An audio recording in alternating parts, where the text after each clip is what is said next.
Assalamualaikum warahmatullahi wabarakatuh. Semoga kita dalam lindungan Allah Subhanahu wa taala dan diberi kesehatan selalu. Di sini saya akan membahas tentang variabel penelitian.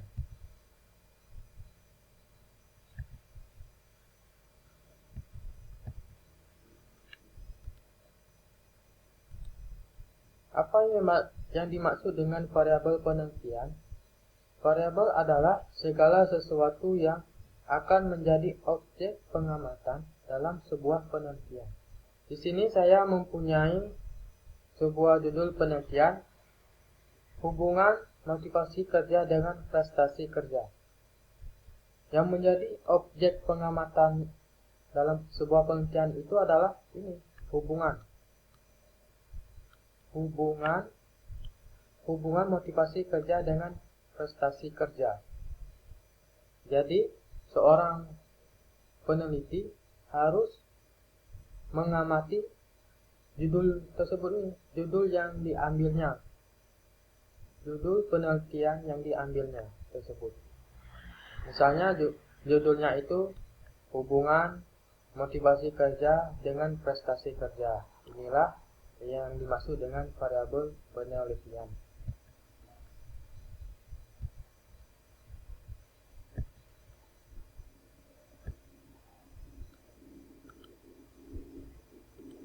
Oke, selanjutnya jenis variabel. Jenis variabel terbagi menjadi 3. Yang pertama variabel bebas, yang kedua variabel terikat, yang selanjutnya variabel kontrol, dan kita bahas di halaman selanjutnya.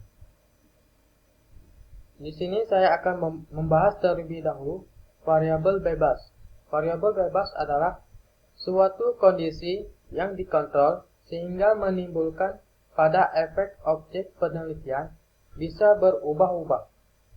Di sini saya mempunyai sebuah judul penelitian, pengaruh jumlah pupuk terhadap pertumbuhan tanaman kedelai. Dari judul penelitian tersebut, mana yang dinamai dengan variabel bebas? Variabel bebas ini dalam judul penelitian ini adalah jumlah pupuk. Kenapa dinamai dengan variabel bebas? Karena jumlah pupuk ini bisa diubah atau direkayasa. Contohnya seperti jumlah pupuk 1 kg, 2 kg, 3 kg, dan seterusnya.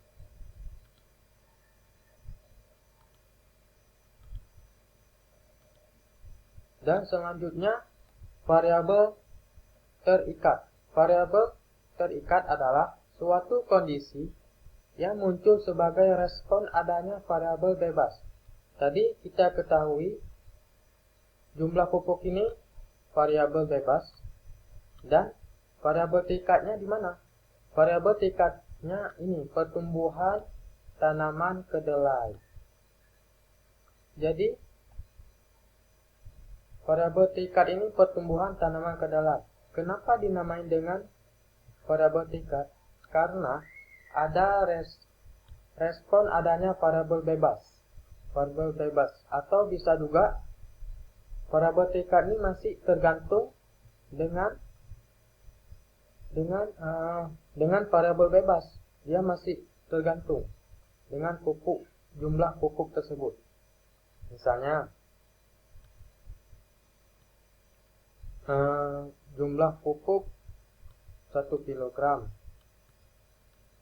dan pertumbuhannya ini menjadi 1 cm dan 2 kg dikasih pupuk oleh peneliti dan hasilnya menjadi 3 meter. Jadi variabel terikat ini masih tergantung oleh jumlah pupuk yang diberikan. Oke, selanjutnya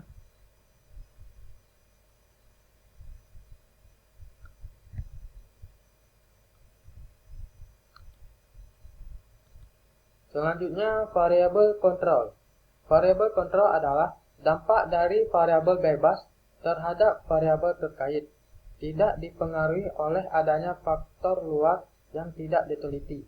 Di sini saya mempunyai judul peneliti, Ini judul penelitiannya misalnya pengaruh metode belajar terhadap prestasi belajar mahasiswa.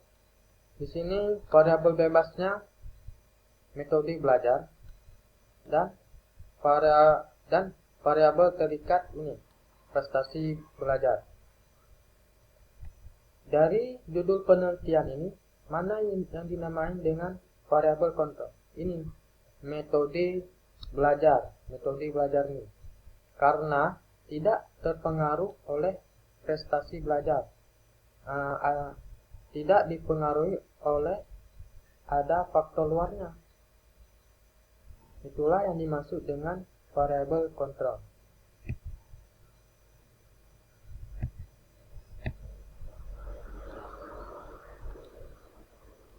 Oke, selanjutnya sifat variabel. Sifat variabel terbagi menjadi dua, yaitu variabel dinamis dan variabel statis.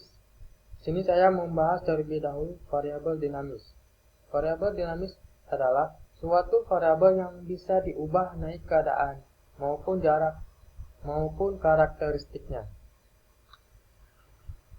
Di sini saya mempunyai judul penelitian pengaruh motivasi terhadap prestasi belajar siswa. Yang dinamai variabel dinamis di mana dalam judul penelitian ini? Ini motivasi belajar dan prestasi belajar. Kenapa dinamai dengan variabel dinamis? Karena prestasi belajar ini bisa diubah keadaannya. Misalnya bisa prestasi belajar peserta didik bisa menaik dan menurun. Dan motivasi belajar ini bisa semangat dan tidak semangat. Itulah yang dinamai dengan variabel dinamis. Selanjutnya variabel statis. Variabel statis adalah variabel yang mempunyai sifat yang tetap dan tidak dapat diubah. Misalnya tempat tinggal, jenis kelamin, dan status sosial ekonomi. Jenis kelamin ini tetap dan tidak dapat diubah.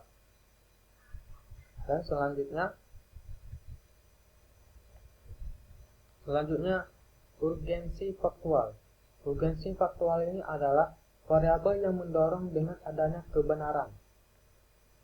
Contoh di sini urgensi faktual ini terbagi menjadi dua, konseptual dan faktual. Di sini saya membahas terlebih dahulu konseptual. Konseptual adalah variabel yang secara fakta tidak terlihat dan tidak tersembunyi di dalam sebuah konsep. Contohnya seperti motivasi belajar, bakat. Di sini saya membahas motivasi belajar. Motivasi belajar ini dalam peserta didik ini masih tersembunyi. Jadi, bagaimana cara melihatnya? Dilihatnya dalam indikator yang sudah diteliti oleh seorang. Itulah yang dinamai dengan variabel konseptual. Dan selanjutnya faktual. Faktual yaitu variabel yang adanya di dalamnya fakta. Contohnya seperti asal sekolah, asal daerah, gen, agama. Jadi secara fakta dan variabelnya secara kebenaran dan tidak bisa diubah lagi. Memang secara kebenaran. Dan